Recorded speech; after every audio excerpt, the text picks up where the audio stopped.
Langkah pertama dalam menyusun jurnal umum adalah menuliskan judulnya. Judul terdiri dari 3 baris. Baris pertama menunjukkan nama perusahaan, baris kedua menunjukkan jenis laporan, baris ketiga menunjukkan periode laporan. Pada soal kali ini, judulnya adalah Salon Dewi Cantika, Jurnal Umum periode Juli 2020.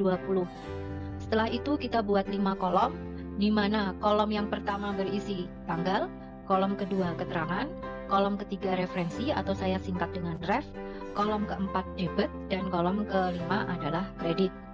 Nah, kita analisis soalnya. Tanggal 1, Bu Dewi menyetorkan uangnya ke perusahaan sebesar 20 juta sebagai modal awal. Kita tulis tanggalnya dulu. Terjadi pada bulan Juli 2020. Dan agar kita tidak menulis bulan dan tahun secara terus-menerus, kita pisahkan tanggalnya. Di sisi kanan baru kita tulis tanggalnya.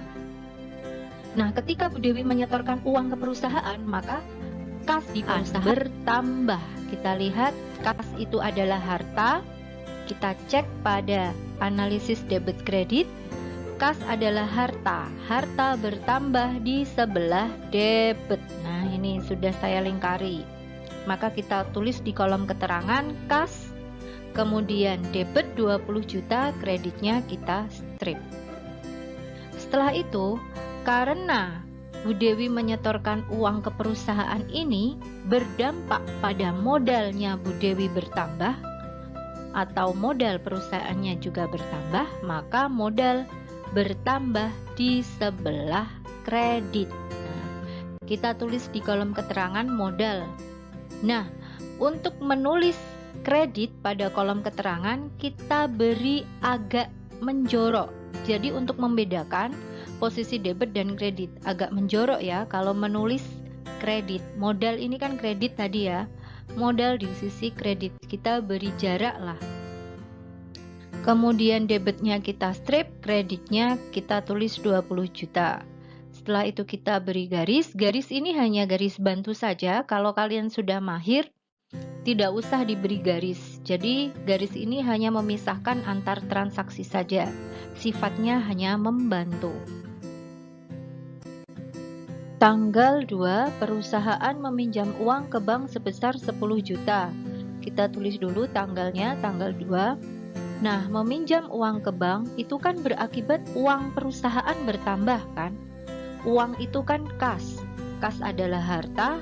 Harta bertambah di sebelah debit. Nah, kita tulis di kolom keterangan kas. Sebelah debit kita isi 10 juta, kreditnya kita strip.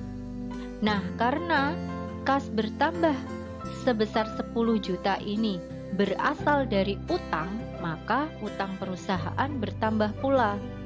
Utang bertambah di sebelah kredit, kita tulis di kolom keterangan. Utang agak menjorok karena utangnya sebelah kredit ya. Maka debitnya kita strip, kita tulis di sisi kredit sebesar 10 juta.